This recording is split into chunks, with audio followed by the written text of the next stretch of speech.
Tema renungan firman Tuhan untuk renungan hari ini adalah Pembawa damai, bukan soal kehalalan makanan dan minuman, tapi melayani Kristus tanpa menjadi batu sandungan. Ayat Alkitab yang kita baca sesuai bacaan Sabda Bina Umat GPIB hari ini adalah dari Roma 14 ayat 17 sampai ayat 20 yang berbunyi sebagai berikut.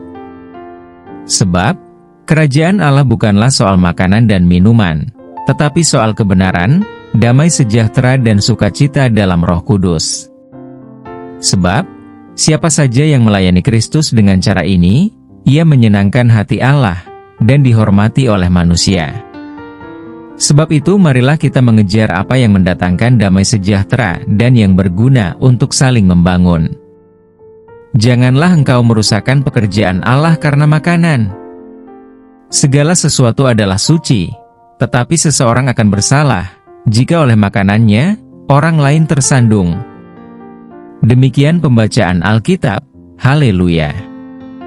Saudara-saudari buah hati Allah, hari ini, kita akan merenungkan satu bagian dari Alkitab, yaitu dari Roma 14, ayat 17 sampai ayat 20, dengan mencontohkan sebuah pertemuan makan malam keluarga, di mana menu makanan menjadi sumber ketegangan.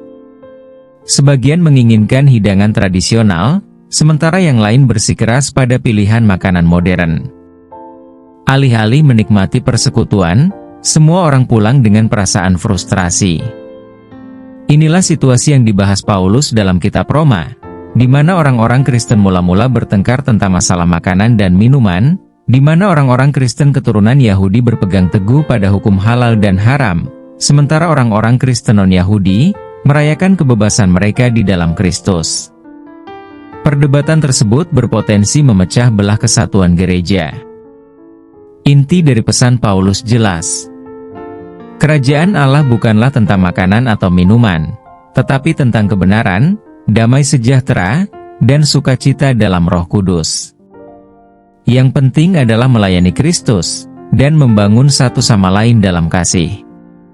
Latar belakang kontekstual saat kitab Roma ditulis, yaitu adanya keragaman gereja di Roma, terdiri dari orang-orang Kristen Yahudi dan orang-orang Kristen non-Yahudi. Orang-orang Kristen keturunan Yahudi berjuang untuk mempertahankan hukum Musa, sementara orang-orang Kristen non-Yahudi merayakan kebebasan baru mereka dalam menyembah Allah yang benar. Paulus menulis untuk mengatasi pertentangan budaya dan rohani ini, mendesak orang percaya untuk mengejar kedamaian, daripada pilihan dan persatuan daripada perpecahan. Pesan utama dari firman Tuhan ini adalah menjadi pembawa damai di dalam Kristus. Kita diminta untuk fokus pada apa yang paling penting. Kerajaan Allah bukan tentang hal-hal eksternal, tetapi internal, yaitu kebenaran, kedamaian, dan sukacita. Ketika kita berdebat tentang masalah-masalah kecil, seperti makanan, kita berisiko merusak pekerjaan Allah di komunitas kita. Bayangkan sebuah paduan suara, harmoni tercapai ketika setiap suara berkontribusi secara padu untuk menghasilkan melodi yang lebih hebat, bukan ketika salah satu individu yang memiliki suara bagus, bernyanyi lebih keras untuk didengar. Selain itu, kita diminta untuk tidak menjadi batu sandungan, bagi yang masih mempersoalkan haram halalnya makanan atau minuman. Setiap tindakan yang kita ambil dapat memengaruhi orang lain. Pilihan yang tampaknya tidak berbahaya dapat membuat sesama orang percaya menjadi ragu atau tersandung. Tentunya hal ini juga berlaku dengan orang yang berbeda keyakinan. Misalnya, dalam acara makan bersama di gereja, jika seseorang menghindari makanan tertentu karena keyakinan pribadi, hormati pilihan mereka alih-alih mengejek atau menekan mereka. Kita juga harus melayani Kristus dengan pelayanan damai sejahtera. Pelayanan sejati kepada Kristus berarti memprioritaskan hubungan antar sesama daripada hak kita. Seperti Tuhan Yesus yang mengesampingkan hak istimewa ilahinya untuk melayani kita, kita juga dipanggil untuk berkorban demi kebaikan orang lain. Beberapa hal yang perlu diaplikasikan untuk mengubah karakter kita yang belum sesuai dengan firman Tuhan hari ini. 1. Bersikaplah rendah hati. Sadari bahwa keyakinan orang lain mungkin saja berbeda dari Anda, dan itu adalah hal yang wajar saja. 2. Usahakanlah untuk berdamai dengan semua orang. Berusahalah semaksimal mungkin untuk menciptakan keharmonisan, baik dalam percakapan, keputusan, maupun kegiatan gereja. 3. Bangunlah orang lain. Gunakan kebebasan Anda di dalam Kristus untuk membangun orang lain, bukan untuk menjatuhkan mereka. Sebuah ilustrasi untuk mengakhiri renungan hari ini. Sebuah gereja pernah terpecah belah karena masalah, apakah kopi harus disajikan sebelum atau sesudah kebaktian. Masalah kecil dan sepelu seperti ini bisa menjadi batu sandungan bagi sebuah komunitas. Itu bukan tentang kopi, itu tentang preferensi seseorang yang dipaksakan berdasarkan kesombongannya.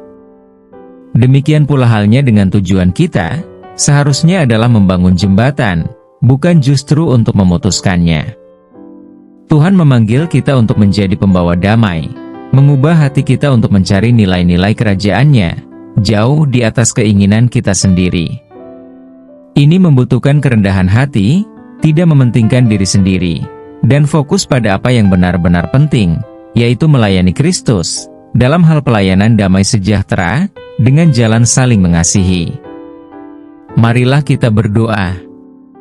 Tuhan Yesus, terima kasih karena Engkau memanggil kami untuk hidup sebagai pembawa damai di kerajaan-Mu. Ajari kami untuk fokus pada kebenaran, kedamaian, dan sukacita, dan untuk mengasihi orang lain, tanpa menghakimi atau kesombongan. Ubahlah hati kami agar mencerminkan kerendahan hati dan kasih karunia-Mu. Mampukan kami untuk melayani-Mu dengan setia, membangun gereja-Mu, dan hidup dalam kesatuan. Kami pohonkan doa ini dalam nama Yesus Kristus, Tuhan dan Juru Selamat kami. Kiranya Tuhan menguatkan kita, dan kasih karunia Tuhan Yesus menyertai kita. Amin.